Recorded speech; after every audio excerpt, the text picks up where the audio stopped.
আগের ব্লগেই তোমাদের বলেছিলাম যে পুলে যাওয়ার আগে আমরা লাঞ্চটা অর্ডার করে দিয়ে গেছিলাম, কারণ পুলে এত ঝাপাঝাপি করার পরে আরও বেশি খিদে পেয়ে যাবে। তো রুমে এসে আর এক ফোঁটাও বসতে পারবো না। তো আমরা রুমে আসার সাথে সাথে ওরা আমাদের খাবারটা দিয়ে দেয়। তো সেদিন দুপুরবেলার জন্য নিয়েছিলাম ভাত, ডাল, ঝুরি আলু ভাজা, ফুলকপির একটা তরকারি আর ডিম আমি খাই না, আমি খুব একটা ভালোবাসি না, তো ডিমটা নেওয়া হয়নি। দুটো ডিম নেওয়া হয়েছিল, ওরা ভাগাভাগি করে তারপর খেয়েছে। তো খেয়ে দিয়ে তারপর তো দুপুরবেলা কিছুক্ষণ রেস্ট নিয়েছি। বিকালবেলার দিকে রেডি হয়ে বেরিয়েছিলাম। ওই বেরোতে বেরোতে মোটামুটি 7টা সাড়ে 7টা তো হয়েই গেছিলো, কারণ পুল থেকে এসে খেতে খেতেই আমাদের প্রায় 4টে বেজে গেছিলো। তারপর সবাই ঘুমিয়ে পড়েছিলাম। তারপর উঠে রেডি হয়ে বেরিয়েছিলাম। যখন বেরিয়েছিলাম তখন বাইরে খুব হাওয়া দিচ্ছিল। এবার যখন বেরোচ্ছি হোটেল থেকে তখন এতটা না বুঝিনি যে এত হাওয়া কিসের। ভেবেছিলাম তো সমুদ্রের পাড়ে আছে, সমুদ্রের পাড়ে তো বরাবরই হাওয়া দেয়, তো সেই হাওয়া। তো তারপরে দেখলাম আস্তে আস্তে হাওয়াটা বাড়ছে। তো বেরিয়ে এসে এখানে একটা গঙ্গা মায়ের মন্দির আছে, একদম আমাদের হোটেলের সামনেটাই, মানে একদম বিচের সামনে একটা গঙ্গা মায়ের মন্দির আছে, যেখানে সকাল সন্ধ্যে পুজো দেওয়া হয়। তো মন্দির দেখে তারপর আস্তে আস্তে আমরা বিচের ধারে এগোচ্ছিলাম। বিচের ধারে যত এগোচ্ছিলাম তত মানে হাওয়ার দাপট আরও বাড়ছিল। তারপর বুঝলাম যে এটা আসলে মানে একটা ঝোড়ো হাওয়া দিচ্ছে, মানে বৃষ্টি আসার আগে যেরকম ঝোড়ো হাওয়া দেয় সেরকম ঝোড়ো হাওয়া দিচ্ছে। আর ঝোড়ো হাওয়ার সাথে সাথে সমুদ্রের জল একবারে উথাল পাথাল করছে, মানে সমুদ্র একদিন পুরো উত্তাল হয়েছিল। তো ভীষণ হাওয়া, ভীষণ।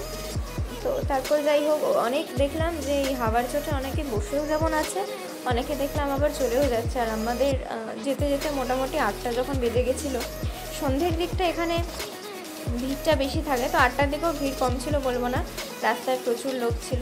তো তারপর আমরা আস্তে আস্তে বিশ্ব বাংলা দিকটা হয়ে সামনের দিকে এগিয়ে যাচ্ছিলাম। বিশাল হাওয়ায় বলছিলাম না যে এত হাওয়া, মানে দাঁড়িয়ে থাকতে পারছি না। চুল খুলে বেরিয়েছি, তো চুল এদিক ওদিক হয়ে জট পরে একাকার।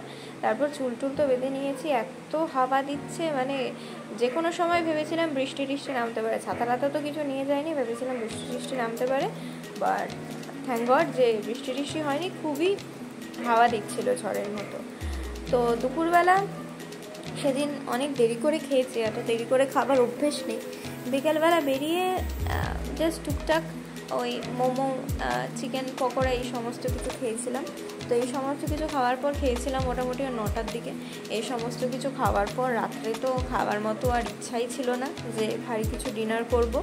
বেশ কিছুক্ষণ ছিলাম সি বিচে। ওখানে তো জিনিসপত্র বিক্রি করে, যেরকম ছোটো ছোটো দোকান আছে। আর তারপর ওখানে খুব জোরে জোরে গান চালিয়েছিল, অনেক খুব সুন্দর লাগছিলো, অনেক সঙ্গীত চালিয়েছিল। তো 9টা সাড়ে 9টার দিকে আমরা ঠিক করেছিলাম একটা চিকেন তন্দুরি শুধু নেবো, আর কিছু নেবো না, একটা বড়ো হোল চিকেন তন্দুরি নিয়ে যাব, এই খেয়ে নেবো।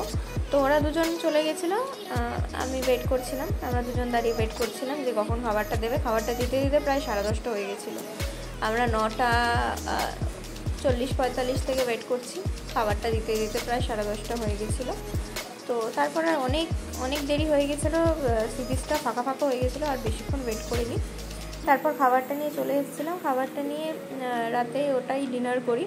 তারপর ডিনার করে গল্প গুজব করতে করতে প্রায় রাত 3টে সাড়ে 3টে বেজে গেছিলো।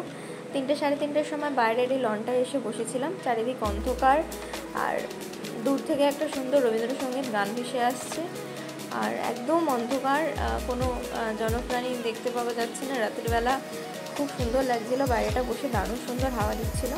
তো এইভাবে কাটালাম আজকের দিনটা। দেখা হচ্ছে খুব তাড়াতাড়ি অন্য আরেকটা ভিডিওতে।